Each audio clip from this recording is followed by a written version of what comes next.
laba nin oo saaxiibo ah ayaa safar wada galay. Mid ka mid ah ayaa waxa uu watay neef geel ah. Markii ay muddo safar ku jireen, waxa ay arkeen ceel meel saxara ah ku yaala oo wax wadaana aysan ag oolin. Oon ayaa hayay. Waxa ay go'aan ku gaareen in ay ceelka biyo ka soo dhaansadaan. Ninkii neefka geela lahaa ayaa galay ceelka si uu biyo uga soo dhaamiyo. Saaxiibkiisna marka biyaha uu soo dhaamiyo, ceelka kaga soo bixiyo. Ninkii saaxiibkiis ahaa damac ayaa galay. Intii saaxiibkiis biyaha uu soo dhaaminayay, xarigii ceelka uu ku galay ayuu ka soo bixiyay ceelka. Neefkii geel ahaa ayuuna ka watay. Ninkii waxa uu waayay saaxiibkiis. Qorraxdii ayaana ugu dhacday ceelka. Saqdhaxa habeenkii mar ay tahay, waxaa kor imaaday koox rag ah. Ceelka korkiisa ayayna ku dul sheekaysteen. Waxa uu ogaaday rag ku dul sheekaysanaya ceelka in ay yihiin sixroolayaal. Sanad walba ayayna ku kulmaan sixroolayaashan ceelka korkiisa. Waxa ay isweydiiyeen waxyaabihii ay soo qabteen sanadkii dhammaaday. Mid ka mid ayaa yidhi, anigu waxaan sabab u ahaa hebel iyo heblaayo in ay kala tagaan. Mid kale ayaa yidhi, anigu waxaan sabab u ahaa dhimashada hebel. Mid kale ayaa yidhi, anigu waxaan sabab u ahaa ninkii hebel ahaa oo ganacsiga haystay in uu waayay ganacsigiisa. Waxaa ka mid ah raggaasi ku dul sheekaysanaya ceelka sixroolayaashana ah nin waayeel ah oo aamusnaa intii ay sheekaysanayeen ragga kale. Markii ay sheekadooda dhammaysteen, waxa ay weydiiyeen ninkii waayeelka ahaa waxyaabihii uu soo qabtay sanadkii dhammaaday. Ninkii waayeelka ahaa ayaa yidhi, anigu aad ayaan u faraxsanahay sababtoo ah waxaan sixray gabadha uu dhalay xaakimka magaalada oo aad u qurux badan. Kaligeed ayuuna carruur ka dhalay. Dhakhaatiirta oo dhanna daawo waa ay u waayeen. Waxaana dawo uga dhigay ceelkan aan dul fadhino biyaha ku jira. Ninkii ceelka looga tegey sheekadoodii ayuu weli dhegaysanayaa. Nimankii sixroolayaasha ahaa markii ay sheekadoodii dhammaysteen, ceelkii ayay ka dul tageen. Ninkii ceelka looga tegey weli ma uusan helin cid caawisa. Waagii ayaa u baryey.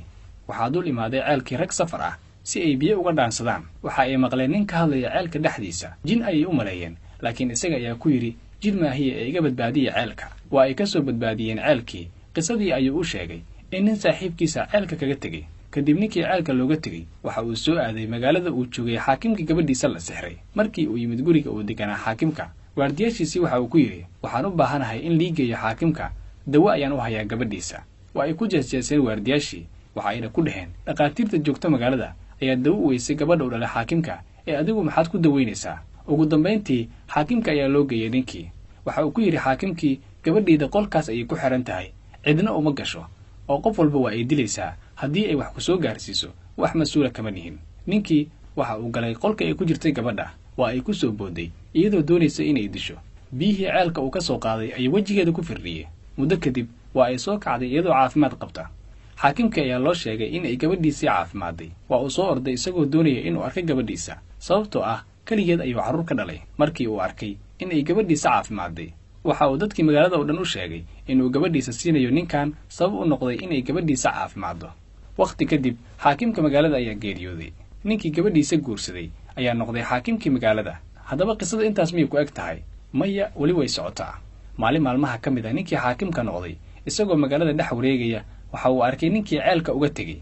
Askartiisii ayuu ku yidhi, ninkaas ii soo kaxeeya oo qasriga iigu keena. Waxaa la soo horsaajiyey isagoo jareynaya, indhihiisana ay hoos yihiin.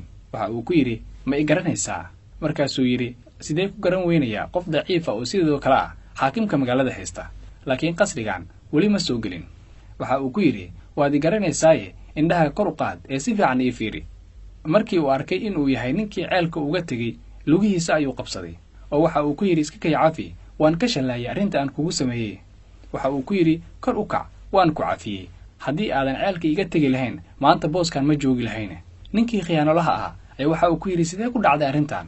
Waxa uu uga sheekeeyey markii ceelka uga tegey in niman sixroolayaal ah ay kor imaadeen ceelka. Sheekadooda uu dhageystay sidaan uu ku badbaadiyey gabadha uu hadda qabo ee uu dhalay xaakimkii dhintay. Ninkii khiyaanolaha ahaa damac ayaa galay. Waxa uu aaday ceelkii uu saaxiibkiis kaga tegey. Sixroolayaashana sanad walba hal mar ayay ku kulmaan ceelkaas korkiisa. Markii la soo gaaray waqtigii ay kulmi lahaayeen, ninkii khiyaanolaha ahaa ceelkii ayuu galay si uu u dhageysto sheekadooda. Nimankii ceelkii ayay kor imaadeen. Sheekadoodii ayay bilaabeen. Waxa ay ka sheekeeyeen dadkii ay soo sixreen sanadkii tegey. Ninkii waayeelka ahaa ayay weydiiyeen, adigu maxaad soo qabatay? Waxa uu ku yidhi, aad ayaan u xanaaqsanahay. Gabadhii aan sixray oo xaakimka dhalay waa ay caafimaaday. Waxaan u malaynayaa laba arrin, inaad adinku sirteeda kashifteen ama ceelkan dad ay ku jiraan. Waxa ay ku yiraahdeen, maya, sidee sirtaadu ku kashifaynaa? Haddii aad adinku sirteeda aad kashifinina, waxaan u malaynayaa in ceelkan lagu jiro.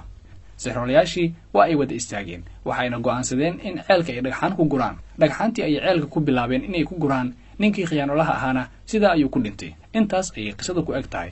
waxaan rajaynayaa inaad ka hesheen, waadna ku mahadsantihiin daawashada muuqaalkan. haddii aad ku cusub tahay channelka maanta, subscribe dheh si ay kuu soo gaaraan muuqaalada cusub.